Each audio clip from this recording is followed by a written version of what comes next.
The Mastery Garden, read by Guy Briggs. Chapter 1. In the dim, abandoned laboratory, the air was thick with the scent of rust and stale chemicals. Hal sat hunched over an old computer, its screen flickering faintly with lines of green text. His translucent green face glowed faintly in the low light. His dark hood pulled tight as he worked. His fingers moved swiftly across the cracked keyboard, his eyes narrowing under the brim of his wide purple hat. He was close. He could feel it. The numbers on the screen aligned perfectly, the equations balancing out just as he had hoped. Suddenly, the screen went dark. The faint hum of the machine died, leaving only silence.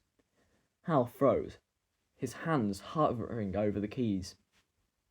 "No," he muttered, his voice muffled by the cloth covering his mouth. He jabbed a few keys, but the computer remained lifeless. He turned his sharp gaze towards the large crystal set in a nearby casing.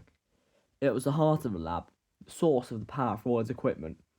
Rising from his chair, his movements were swift but deliberate, his green limbs casting faint reflections against the dusty surfaces around him.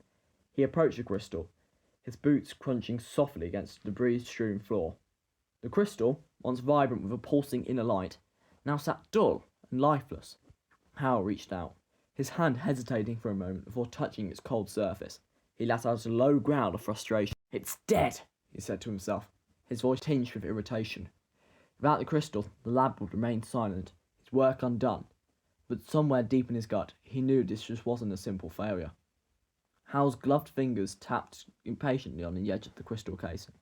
With a sharp exhale, he reached for the small transmitter on his belt and activated it. "Werewolf," Hal's voice came through, calm but edged with urgency. "The power crystal has failed. I need you in the lab immediately. We may have a bigger issue." A moment later, the faint sound of footsteps echoed through the hallways of the decrepit building. The door to the lab creaked open, and in stepped Webb. His green armour gleamed faintly, despite the dull surroundings, and the intricate patterns on his chest caught the little light filtering through the windows. His brown hair was slightly tousled, giving an almost disarming appearance. Those sharp eyes and face betrayed his readiness for action. "You called?" Werewolf said, his voice low and steady. He glanced at the lifeless crystal, his eyes narrowing. "Looks like it's completely drained." "That's not normal." Hal steps aside, gesturing towards the casing. "No, not normal at all. I don't think this is natural depletion. I think something, or someone, is interfering. I need you to check the garden. That's where the external energy lines feed in." Werewolf crossed his arms, glancing back towards the corridor. "The garden? You're aware you can't walk through that, right? It's overgrown as hell." Hal gave a curt nod. "I know. But I'm sending you because it's easier for you. If the artifact power in the lab is compromised, we're done." Werewolf sighed but didn't protest. He adjusted the straps on his armour, checked the sonic at his side, and turned towards the door. "Fine. But if I get lost in there, it's on you." Hal's voice followed him as he stepped deeply into the hallway. "You'll come back. Just don't let your guard down." Chapter 2.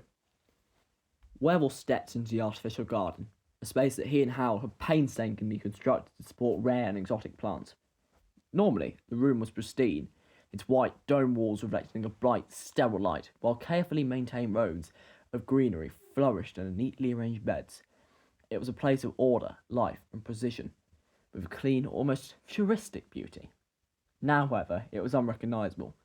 The once gleaming walls were streaked with grime, dark stains creeping up the floor like a spreading disease. The carefully cultivated plants were wilted and overgrown, vines coming across the walkways and most clinging to the structures. The air, once fresh and controlled, was damp and sour, carrying the faint sense of decay. Werewolf's boots squelched against the slimy surface as he moved deeper into the garden. The sudden rustle of movement made him stop in his tracks. His eye snapped to the source. A spider-like creature scut across the pathway ahead. Its legs were long and jagged, glossy black body catching what little light remained in a dim space. Instinctively, Werewolf's hands went to his belt, gripping the familiar shape of his sonic screwdriver.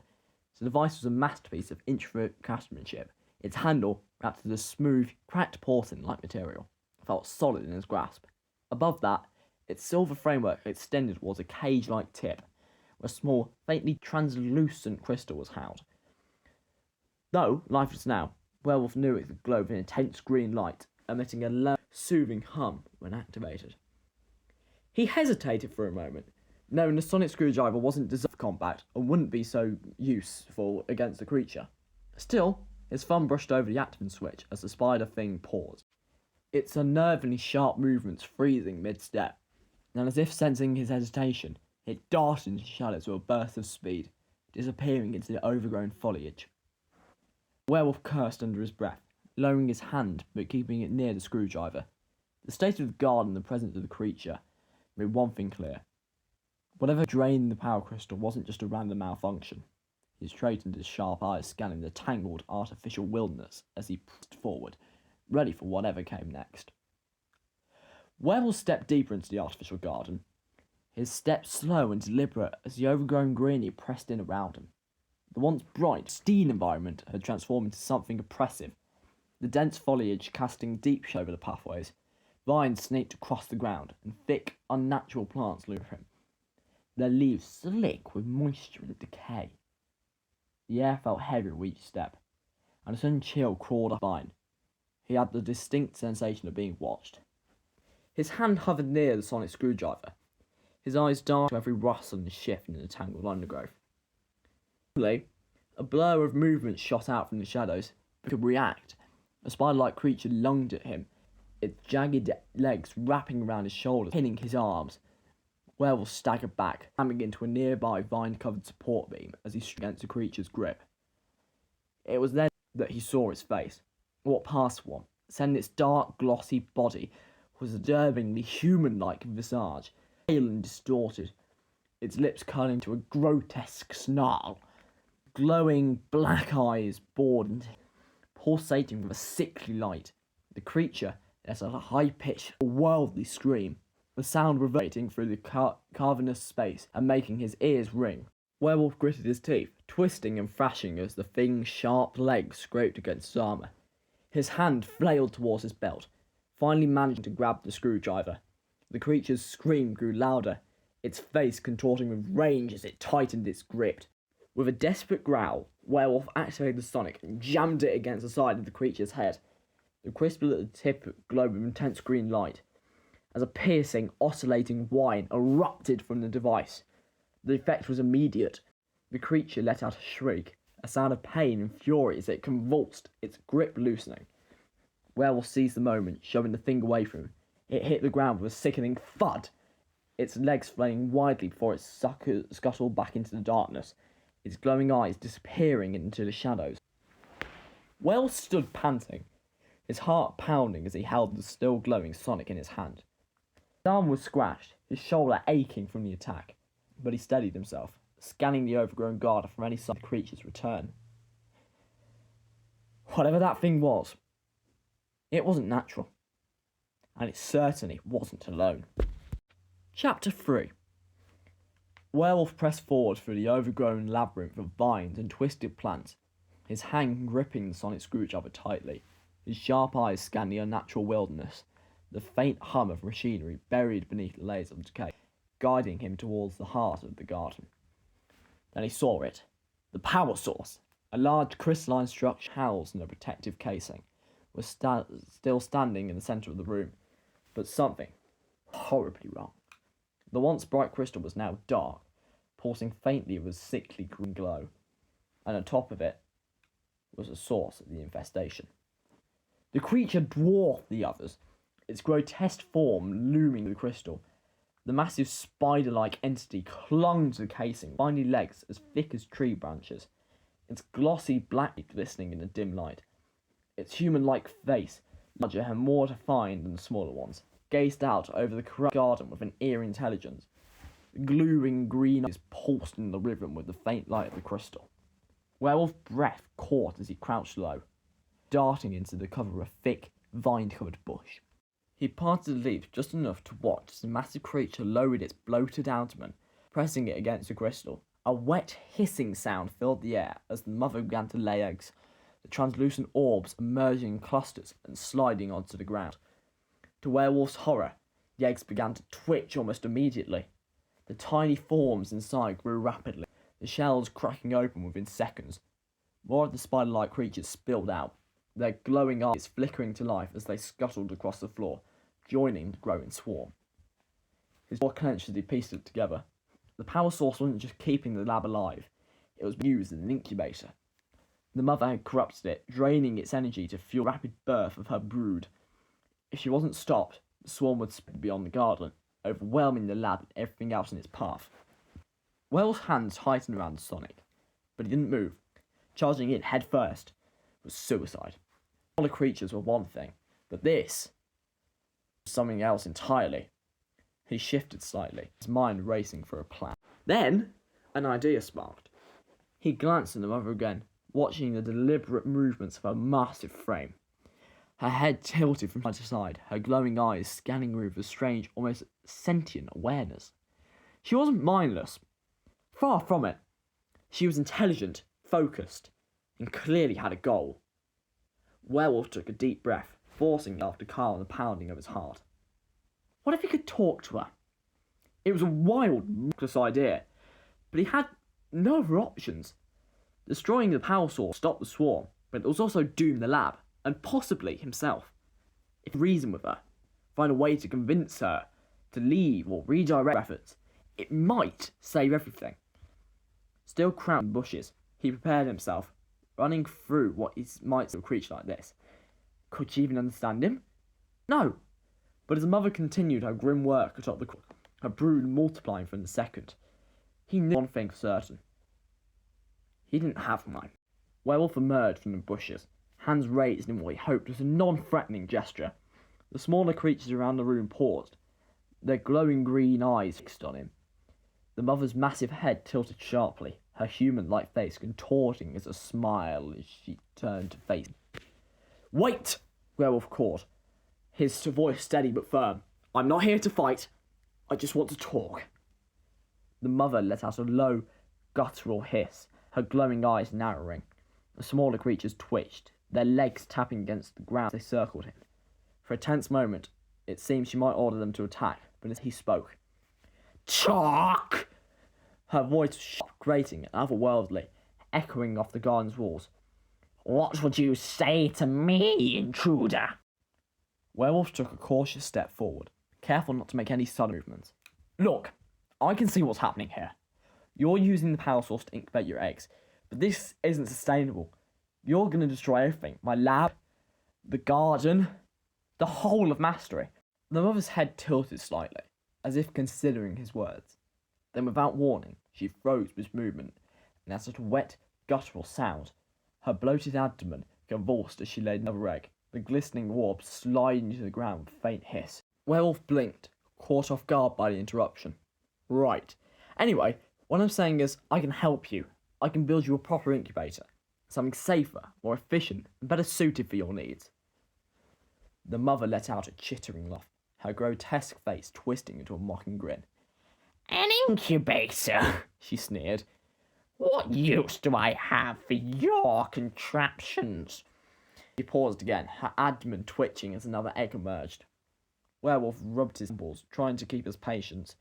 Look, I'm offering you a solution here. I don't need to drain the crystal. This crystal? The mother interrupted, her voice raising with anger. Stolen from my planet. It belongs to me, as does its power. I will not leave it for your petty machines. She hissed again, her glowing eyes blazing with defiance. I deserve this.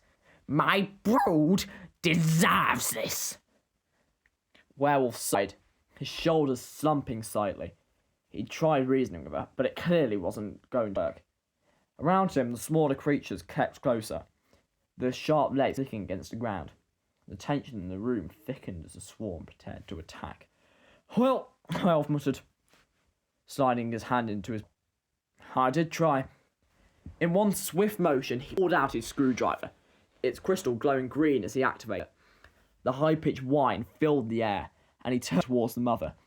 Her eyes widened in fury, but before she could react, Werewolf adjusted the frequency and aimed directly at her swollen abdomen.